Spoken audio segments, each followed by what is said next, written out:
तो फ्रेंड्स, इस सेशन का नाम है program determinants for quality MPA services.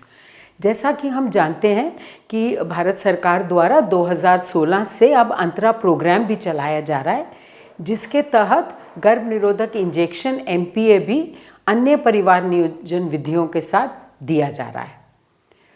तो किसी भी प्रोग्राम की सक्सेस के लिए, उसको सफलतापूर्वक चलाने के लिए ये बहुत ज़रूरी होता है कि वह अच्छे ढंग से चलाया जाए, सही ढंग से चलाया जाए। अब बात ये आती है कि ये सही ढंग, अच्छा ढंग क्या है। तो क्योंकि ये प्रोग्राम एमपीए सर्विसेज के लिए, एमपीए नामक विधि जो एक गर्भ निरोधक इंजेक्शन है उसके लिए है, तो जब हम ये सेवाएं गुणवत्तापूर्वक देंगे एमपीए सर्विसेज, तब जाकर इसकी अंतरा प्रोग्राम की सफलता होगी, क्योंकि तब कहा जाएगा कि प्रोग्राम बहुत सही और अच्छे ढंग से चल रहा है। तो आइए देखते हैं कि क्वालिटी सर्विसेज देना क्यों ज़रूरी है। तो ये परिवार नियोजन विधि है एमपीए। जब हम इसकी क्वालिटी सर्विसेज देंगे तो क्या होगा कि ज़्यादा से ज़्यादा स्त्रियां इसको अपनाएंगी।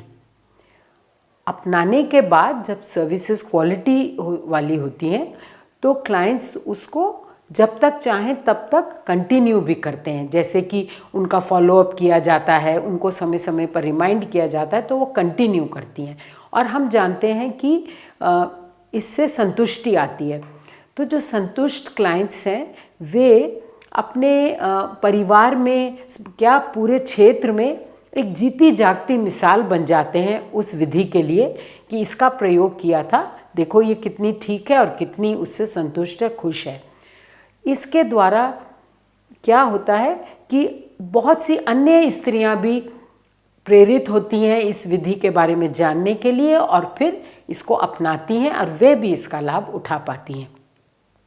तो मेनली क्वालिटी से we get more users, continued use होता है, सेटिस्फाइड क्लाइंट्स होता है, और जो कि डिमांड भी जनरेट करके और क्लाइंट्स हमारे पास लाते हैं। तो अब हमने ये भी समझ लिया कि अंतरा प्रोग्राम की सफलता इस पे डिपेंड करती है कि गुणवत्तापूर्वक एमपीए सर्विसेज दी जाएं। लेकिन अब ये भी तो समझना ज़रूरी है कि आखिर ये गुणवत्तापूर्वक एमपीए सर्विसेज देने का अर्थ क्या हुआ, किसको कहा जाएगा कि ये सेवाएं क्वालिटी वाली दी जा रही हैं। क्योंकि देखिए, हम जानते हैं कि देश भर में लगभग सभी स्वास्थ्य केंद्रों पे, अस्पतालों में जो सरकारी तंत्र के अंदर आते हैं, अब अंतरा प्रोग्राम लागू है और महिलाओं को अन्य विधियों के साथ साथ एमपीए इंजेक्शन की भी सेवाएं दी जा रही हैं। कहीं पर हम बात करते हैं कि अरे इस जगह काम बहुत अच्छा चल रहा है, लेकिन दूसरे जगह थोड़ा कम अच्छा चल रहा होगा, या अभी इतना प्रोग्राम पिकअप नहीं किया जिसको कहते हैं। तो कैसे हमें पता चलेगा? तो ये जानने के लिए देखिए, क्वालिटी कोई ठोस चीज़ तो है नहीं जिसको उठाकर दिखा दिया जाए कि ये है इस सेवा की क्वालिटी, या इस अस्पताल या स्वास्थ्य केंद्र में ये गुणवत्तापूर्वक एमपीए सर्विस दी जाती है और देखिए ये रही उसकी गुणवत्ता। तो कोई ठोस चीज़ नहीं है। लेकिन फ्रेंड्स, छोटी छोटी बातें जो कि बहुत महत्वपूर्ण हैं, छोटे सिस्टम्स बना के जब ये सेवाएं दी जाती हैं तो ये छोटी छोटी बातों से ही क्वालिटी आ जाती है। इसको समझने का एक बहुत सरल तरीका है कि आइए हम सब चलते हैं एक स्वास्थ्य केंद्र पर, किसी जिले के, किसी ब्लॉक के एक स्वास्थ्य केंद्र पे हम जाते हैं। हम देखना चाह रहे हैं कि यहाँ अंतरा प्रोग्राम के तहत जो एमपीए सर्विस दी जा रही है वो गुणवत्तापूर्वक हैं कि नहीं। तो जब हम गए तो हमने देखा कि जो सेवा देने वाले हैं, यानी जो सर्विस प्रोवाइडर्स हैं, आप हमारी तरह, क्या वो ट्रेंड हैं इस विधि में? जैसे कि अब आप इस ट्रेनिंग में शामिल हुए हैं तो पता चलता है कि हाँ, इस स्वास्थ्य केंद्र पर जितनी डॉक्टर्स, नर्सेज इसको दे रही हैं इस सेवा को, उनका काउंसलर भी, सब ट्रेंड है अंतरा विधि पर। ट्रेंड का मतलब क्या हुआ कि उनको एमपीए के बारे में पूरी जानकारी है और कोई डाउट नहीं है अब उनके मन में उस मेथड के बारे में। और वे ये भी जानती हैं कि इस मेथड को कौन सी प्रोसीजर्स फॉलो करते हुए कैसे देना है और क्या नहीं करना है, और इस विधि के बारे में वे बहुत ही कॉन्फिडेंटली इन सेवाओं को दे पाती हैं।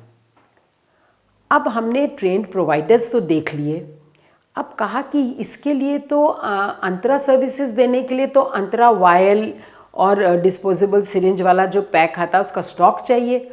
तो जब हम जाकर पता करते हैं और देखते भी हैं स्टोर में, तो देखते हैं कि पर्याप्त मात्रा में सप्लाईज़ हैं, अंतरा का स्टॉक है।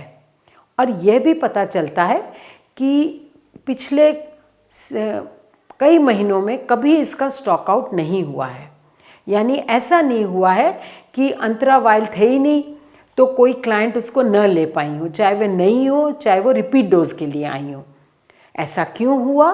क्योंकि यहाँ एक बहुत अच्छा सिस्टम बना हुआ है कि समय रहते ही जब करीब 30% स्टॉक अभी रह जाता है और स्टॉक लेने के लिए एक इन्वेंट्री उसके लिए आपूर्ति के लिए भेज दिया जाता है इंडेंट, और सुनिश्चित कर लिया जाता है कि समय रहते हमारे पास स्टॉक आ जाए।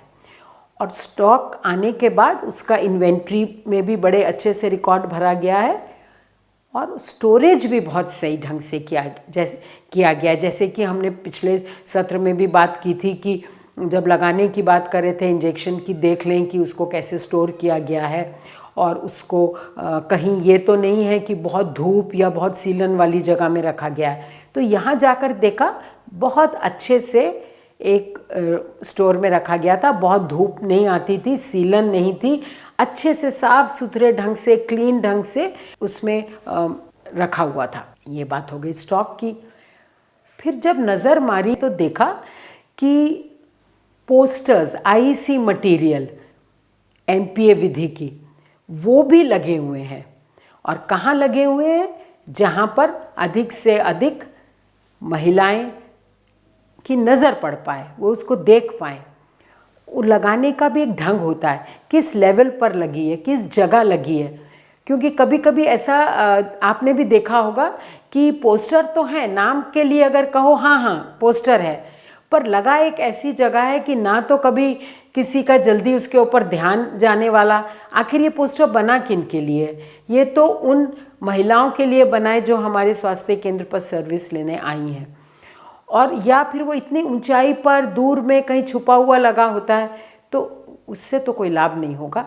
लेकिन यहाँ हमें देखकर बहुत खुशी हुई कि भाई ये तो बिल्कुल सही ढंग से लगा है। इसका क्या औचित्य है, क्यों ज़रूरी है इनको लगाना? देखिए, जब पोस्टर्स लगे होते हैं तो जो महिलाएं आती हैं, जब उनकी नज़र पड़ती होगी तो उनको ये पता लगता होगा, अच्छा तो अब ये कोई इंजेक्शन की बात हो रही है, ये भी अब इस स्वास्थ्य केंद्र पर सेवा उपलब्ध हो गई होगी। और अगर वो पढ़ भी नहीं पाएँ तो कुछ फ़ोटो देख के, कुछ समझ के, तो उनकी थोड़ी सी जिज्ञासा बढ़ती है, ये क्या चीज़ है, इसके बारे में भी पता कर लें। और आप स्वयं भी बताते हैं तो डिमांड बढ़ती है। अब बात आती है सेवाएं देने का। हम सब जानते हैं कि अन्य परिवार नियोजन विधियों की तरह एमपीए गर्भ निरोधक इंजेक्शन के लिए भी काउंसलिंग करना बहुत ज़रूरी है। तो जब काउंसलिंग वाली सर्विसेज को हम देखने गए तो देखा कि यहाँ पर एक अलग से कक्ष तो नहीं बन पाया, परामर्श कक्ष, लेकिन एक कॉर्नर है जिसमें कि थोड़ा सा पर्दा भी लगा है और जो महिलाएं उसमें काउंसलिंग के लिए आएंगी वे बिना झिझक के कि कोई मेरी बात सुन तो नहीं रहा, कोई मुझे देख तो नहीं रहा, उसके बगैर वो सेवा ले पाएंगी। और फिर हमने देखा कि जो डॉक्टर्स, नर्सेज या काउंसलर जो भी काउंसिल कर रही हैं वे साथ में बात बड़े सम्मानपूर्वक क्लाइंट के साथ पेश आ रही हैं। जैसे एक इंसान दूसरे इंसान के साथ आता है, उसकी बात भी सुनती हैं, अपनी भी बताती हैं और कोई टेक्निकल भाषा नहीं यूज़ करती, बहुत सरल भाषा जो वो स्त्री समझ पाए। साथ में वो कुछ सहायक सामग्री, जैसे कि काउंसलिंग के सेशन में हमने बात की थी कि अगर हम कोई फ्लिप बुक या कोई उसको ब्रोशर दिखा पाएँ, और कम से कम जो एक चीज़ हमेशा हमारे पास मौजूद होती है दिखाने के लिए वो है कॉन्ट्रासेप्टिव्स के नमूने। तो अगर हम वो दिखा पाएँ तो देखा हाँ यहाँ वो भी दिखाया जा रहा है, और उनको काउंसलिंग जो की जा रही है, ऐसा नहीं है कि क्योंकि ये अंतरा प्रोग्राम चल रहा है तो अब केवल अंतरा के बारे में ही बताया जा रहा है, क्योंकि फ्रेंड्स ये भी क्वालिटी सर्विस नहीं होगी, क्योंकि परिवार नियोजन सेवाओं के बीच में ही हमें MPA का इंजेक्शन को भी उसी में वीव करना है, उसकी भी सेवा साथ में ही देनी है। और क्योंकि क्लाइंट्स का राइट है कि उनकी स्थिति, उनकी ज़रूरत के अनुसार जो भी तरीके हैं उनको बताए जाएं ताकि वो उनको चुन सकें। तो किसी भी स्थिति में कम से कम 3-4 मेथड तो ज़रूर बताए जाने चाहिए। तो देखा कि हाँ इस केंद्र पर जो महिला आ रही है, जैसी उसकी ज़रूरत है, जैसी उसकी स्थिति है। देखिए इसका मतलब क्या हुआ, देखिए अगर एक पोस्टमार्टम आती है इस स्त्री, 6 हफ्ते का बच्चा हो गया, दूध पिला रही है, लेकिन अभी उसका पहला ही बच्चा हुआ है और उसको आगे बच्चा चाहिए, हाँ अभी नहीं चाहिए, कम से कम 3 साल तक, तो जाहिर है कि हम उसको नसबंदी के ऑप्शंस तो दे ही नहीं सकते। अब हम उसको ईस्ट्रोजन वाली कॉम्बिनेशन वाली जो गोलियां हैं, मालाइन गोली, वो भी नहीं 6 महीने तक दे सकते, लेकिन हम उसको कॉपर टी तो दे सकते हैं, अंतरा इंजेक्शन तो दे सकते हैं, छाया साप्ताहिक गोली के बारे में तो बता सकते हैं। तो ये उसकी स्थिति और ज़रूरत के अनुसार बात हुई। तो जब उसको रेलेवेंट मेथड्स भी बताए गए तो हमने देखा कि हाँ कोई स्त्री कोई तरीका चुन रही थी, कोई चुन रही थी। तो अब जो महिलाएं अंतरा इंजेक्शन लगवाना चाह रही थी, यानी उनको लगा कि हमारे लिए तो ये तिमाही गर्भ निरोधक इंजेक्शन ही सही रहेगा, तो ऐसा नहीं था वहाँ पर कि एकदम से जाके उसको लगा दिया गया। हमने देखा कि प्रत्येक महिला जो कि इस विधि को अपनाना चाहे, सबसे पहले वहाँ पर डॉक्टर जो कि MBBS या अबव डिग्री वाली हैं, ट्रेंड हैं, उसकी स्क्रीनिंग करती हैं, क्लाइंट असेसमेंट करती हैं, यह जानने के लिए कि जो विधि इसने पसंद करी है, MPA इंजेक्शन लगवाना चाहती है, वो इसको दिया जा सकता है या नहीं, कहीं कोई ऐसी फिजियोलॉजिकल या मेडिकल कंडीशन तो नहीं है जिसमें ये WHO की मेडिकल एलिजिबिलिटी क्राइटेरियन में कैटेगरी 3 या 4 में आ जाता है जिसमें नहीं देना है।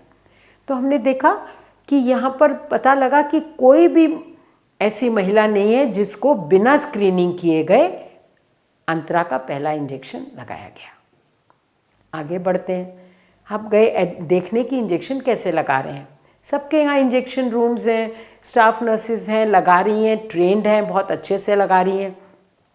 छोटी छोटी बातों से क्वालिटी बननी है या रह जानी है। इन्फेक्शन प्रिवेंशन के लिए यहाँ पर रनिंग वाटर सोप था, हाथ धोए गए, जिस नर्स ने लगाना था उसने इंजेक्शन लगाने से हाथ धोए और फिर बाद में भी हाथ धोए थे, और लगाते हुए उसने बिल्कुल जो स्टैंडर्ड प्रोसीजर्स है, कहाँ लगाना है, कैसे साइट को प्रिपेयर करना है, कैसे भरना है, जो कि हमने एडमिनिस्ट्रिंग MPA के सेशन में बहुत अच्छे से चर्चा करके सीखी थी, बिल्कुल वैसे दिया जा रहा है।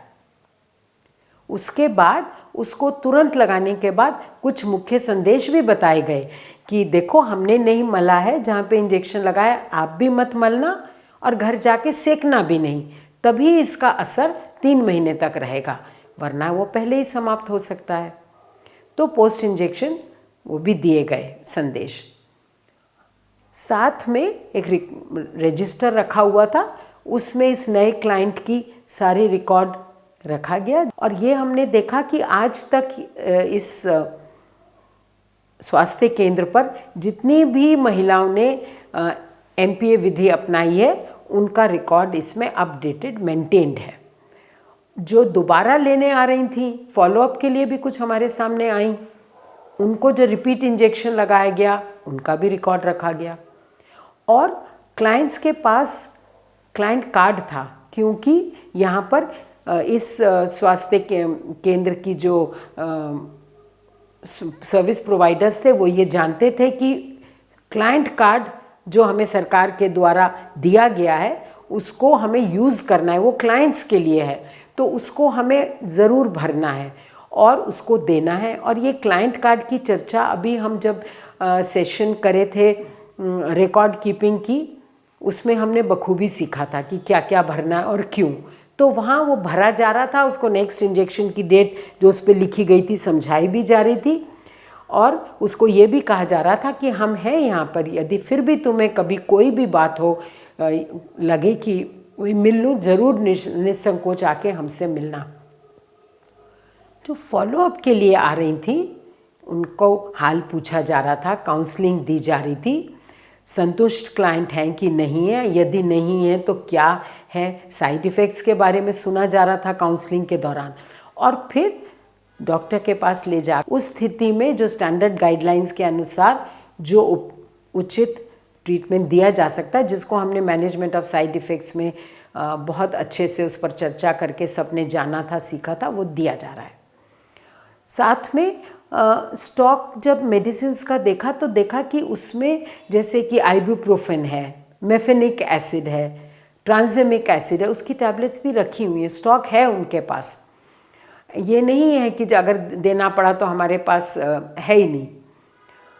इसके बाद जो कुछ स्त्रियां डिसकंटिन्यू जो कर रही थी, हमने रिकॉर्ड में भी देखा डिसकंटिन्यू उन्होंने कर दिया था, 2 इंजेक्शन लगा के 3 इंजेक्शन, तो उसका कारण भी रिकॉर्डेड था। उन्हें पता था कि इतनी महिलाएं जो लगवा रही हैं वो किस कारण छोड़ दे रही हैं, और कईयों ने जिनको ये तरीका नहीं प्रयोग करना था लेकिन अभी बच्चा भी नहीं चाहिए था तो और एक कोई मेथड यूज़ करना था, तो अन्य मेथड के लिए भी उसको उचित काउंसलिंग की गई और उसको वो मेथड स्विच करने में मदद की गई, वो सेवा दी गई। ये सारी जब हमने सारी बातें देखी, पूरा स्टेप्स देखी सर्विस प्रोविज़न के, तो अब जब हमने रिकॉर्ड को अच्छे से थोड़ा देखा तो हमने ये देखा कि जो बात पहले हो रही थी ना अभी कि क्वालिटी होगी तो ज़्यादा एक्सेप्टर्स होंगे, ज़्यादा कंटिन्यू करेंगे, संतुष्ट होंगे, तो वो हमें यहाँ दिखाई दिया। क्योंकि जब से जिस स्तर का ये स्वास्थ्य केंद्र है और जब से ये अंतरा प्रोग्राम चल रहा है उसके हिसाब से इनके यहाँ बहुत सी महिलाओं ने अंतरा इंजेक्शन लगवाया था। लगवाती तो कई जगह वो हैं, लेकिन कई जगह क्या होता है, लगवाती हैं, नए क्लाइंट हैं, लेकिन अगले महीने फिर नई क्लाइंट आए लेकिन पहले वाले छूट गए, उन्होंने और नहीं लगवाए। टोटल नंबर ऑफ इंजेक्शंस तो लगे लेकिन सेटिस्फाइड कंटिन्यूड यूज़ वाली क्लाइंट्स बहुत कम है। यहाँ देखा कुछ हाँ छोड़ भी रही थी लेकिन उनकी मात्रा बहुत कम थी और उनका रीज़न भी लिखा गया था। तो फ्रेंड्स, ये छोटी छोटी बातें हैं जिनसे हमने ये जाना और हमें पूरी आशा है कि आपको भी ये वाली सेवाएं गुणवत्ता वाली लगी होंगी। इन्होंने क्या खास बात की थी, या क्या ये बहुत डिफ़िकल्ट है ये करना, ये सब काम? ऐसा नहीं है, काम तो हमें करना ही है, हम सभी कर रहे हैं। क्यों ना हम उसको जिस ढंग से करना है, बस छोटी छोटी बातों को बिल्कुल स्ट्रिक्टली फॉलो करें और ये सोचें कि ये तो एक रवैया ही हमारा बन गया है देने का, इसके बिना तो हम सर्विस देंगे ही नहीं। तो फ्रेंड्स, जब डिस्ट्रिक्ट क्वालिटी एश्योरेंस कमेटी भी आती है, उनके मेंबर्स भी आते हैं, हम और आप जानते हैं ना, कभी कभी आते हैं, तो आखिर वो भी आकर क्या देखते हैं? वो भी तो यही देखते होंगे, उनका काम यही देखना है, ट्रेंड प्रोवाइडर्स हैं कि नहीं, स्टॉक है कि नहीं, रजिस्टर रखा जा रहा है कि नहीं, आईसी मटेरियल लगा रखा है कि नहीं, कैसे सर्विस दे रहे हैं, यही तो वो भी देखते होंगे। तो अगर एक स्वास्थ्य केंद्र पे हम जब भी देते हैं सर्विस, हम ऐसे ही देते हैं, तो फिर वो जब भी आएँ वो देखें हाँ सुधार की गुंजाइश हमेशा होती है। तो ऐसा नहीं है कि कोई भी गुंजाइश नहीं रह गई। क्वालिटी एक ऐसी चीज़ है जिसको हम कंटिन्यूसली और इम्प्रूव कर सकते हैं और मेंटेन तो हमें ज़रूर करना है। तो फ्रेंड्स, हम आशा करते हैं कि अभी जब हम इस स्वास्थ्य केंद्र गए थे और इसको देख रहे थे तो आपको ज़रूर कुछ ख्याल आए होंगे कि हाँ जिस स्वास्थ्य केंद्र या अस्पताल में हम कार्यरत हैं वहाँ पर भी ये काम तो हम भी कर रहे हैं। आपको बहुत तसल्ली होगी, हम बिल्कुल क्वालिटी वर्क कर रहे हैं। और कुछ ऐसे भी एरियाज़ होंगे जो आपने थोड़ा अपने मन में सोचा होगा कि स्वयं ही आपने सोचा होगा कि हम भी इसमें ये छोटा सा थोड़ा और ध्यान रखकर इम्प्रूव कर सकते हैं उसको। और बस ऐसे ही क्वालिटी की श्रृंखला बनी रहती है। और हम पूरी आशा करते हैं कि इस ट्रेनिंग के बाद जब आप जाएंगे वापस अपने कार्य में और फिर आप महिलाओं को MPA इंजेक्शन की सर्विसेज देने लगेंगे तो अब अपने को जो कॉन्फिडेंट फील करेंगे, इसलिए भी कि अब आप अपनी सेवाओं को क्वालिटी बनाने के लिए प्रयासरत हमेशा रहेंगे। एक बात बस और कहना चाहती हूँ फ्रेंड्स, ये जो क्वालिटी का सिलसिला है ना, समझो एक माला की तरह है। हर एक कड़ी एक दूसरे को जोड़ के क्वालिटी बनती है। और अगर एक भी चीज़ का हम ध्यान ना दें, सारी क्वालिटी वहीं की वहीं रखी रह जाएगी। एक उदाहरण के रूप में पेश करूं कि अगर ये इसी टाइप का एक सेंटर है जिसमें सब कुछ है, लेकिन बस थोड़ा सा ध्यान नहीं दिया गया स्टॉक के लिए, ना तो सही टाइम पे इंडेंट भेजा, ना तो पहले इन्वेंट्री लिखी रखा था, पता भी नहीं था बचा है कि नहीं, आखिरी टाइम में हफड़ा दफड़ी मची कि अभी तो है नहीं, तो अगर यहाँ से क्लाइंट्स को वापस लौटना पड़ा, उन्होंने एक मेथड पसंद किया था काउंसलिंग के बाद, वो था इंजेक्शन, लेकिन कह दिया गया इंजेक्शन तो है नहीं इस समय, या कोई कंटिन्यूइंग क्लाइंट आई जिसको हम ही लोग बता रहे हैं कि हर टाइम से लेना बहुत ज़रूरी है। आशा ने भी मेहनत करी, उसको याद दिलाया, उसको बुला के लाई और हमारे पास इंजेक्शन था नहीं, तो ये सर्विस की श्रृंखला टूट जाएगी। ये तो हुई सर्विस प्रोविज़न की, उस स्वास्थ्य केंद्र की गुणवत्ता। और जब हम सब मिलकर संकल्प लेंगे कि हमें भी क्वालिटी सर्विसेज करनी है और हम क्वालिटी MPA सर्विसेज अपने अपने अस्पताल या स्वास्थ्य केंद्र में देंगे, तो सब मिलकर फिर नेचुरली हम योगदान एक बहुत बड़ा देंगे अंतरा प्रोग्राम को सफलतापूर्वक चलाने में, जिसका मेन मकसद है कि हमारे देश की महिलाएं अधिक से अधिक इस मेथड का लाभ उठा पाएँ और इसका MPA क्लाइंट्स बने और जब तक चाहें इसका प्रयोग कर पाएँ। इस सेशन के अंत में ज़रा सा आइए हम क्लाइंट के नज़रिए पर भी ध्यान डालें, क्योंकि ये तो क्वालिटी का मापदंड हम सबका हुआ, लेकिन अगर हम क्वालिटी देखें कि क्लाइंट से पूछें कि वो किसको क्वालिटी समझती है, वो भी बहुत ज़रूरी है, क्योंकि सर्विसेज तो उसके लिए हैं। तो यदि क्लाइंट्स का इंटरव्यू किया जाए, उनसे बात की जाए, जो कि की जाती है, सर्वेज में भी की जाती है, तो उनको देखिए ये नहीं है कि ट्रेंड प्रोवाइडर्स हैं कि नहीं, क्यों, वो तो ये मानकर ही चलती हैं कि जब हम जा रहे हैं तो ये जो डॉक्टर्स हैं, नर्सेज हैं, काउंसलर्स हैं, ये ज़रूर ट्रेंड होंगे, और जब लिखा है यहाँ सेवा दी जाती है तो इनके पास स्टॉक भी होगा आदि। तो वो तो ये समझती हैं कि जिस तरीके से मुझे इंजेक्शन लगाया नर्स दीदी ने, वो ट्रेंड होंगी, बिल्कुल सही ढंग से दिया होगा। उसको क्या पता कि ये क्वालिटी है, तो उसके लिए क्वालिटी क्या है, इसमें छोटी छोटी वही क्लाइंट्स के राइट्स की बात आती है। अगर क्लाइंट गई, उसको लगता है कि हाँ यहाँ मुझसे सम्मानपूर्वक व्यवहार किया जाता है, कोई मुझसे अपशब्द या कोई ऐसी बात नहीं करता है, झुंझलाता नहीं है, मैं अपनी बात भी खुलकर रख सकती हूँ, मुझे बहुत देर वेट भी नहीं कराया जाता, और जो लैंग्वेज में समझती हूँ उसमें मुझे सर्विसेज बताई जाती हैं, जो मैं चुनती हूँ मुझे दी भी जाती है, और उसके लिए मेरे को एक जैसे कार्ड दिया गया, तो बाकी औरतों के पास कार्ड है, मेरे को भी दिया गया है, तो इससे मुझे ध्यान रखने होगा, आसानी होगी याद रखना। तो क्लाइंट्स इन सब चीज़ों को कहती हैं, और वो ये कहती हैं वहाँ जाते हैं बहुत अच्छे से हमसे बात करते हैं। तो आप देखिए इंटरपर्सनल स्किल्स, इंटरपर्सनल रिलेशनशिप्स बहुत ज़रूरी हैं परिवार नियोजन सेवाएं देने के लिए, बल्कि कोई भी स्वास्थ्य सेवा देने के लिए, और वही चीज़ अंतरा प्रोग्राम के तहत अंतरा इंजेक्शन के ऊपर भी लागू होती हैं। तो हम अब क्लाइंट्स के बारे में भी इस बात को ज़रूर सोचकर इस प्रकार सेवा दें कि कोई भी उनके मन में ये ना रह जाए कि यहाँ हमें तो सेवा सही ढंग से नहीं दी गई। धन्यवाद।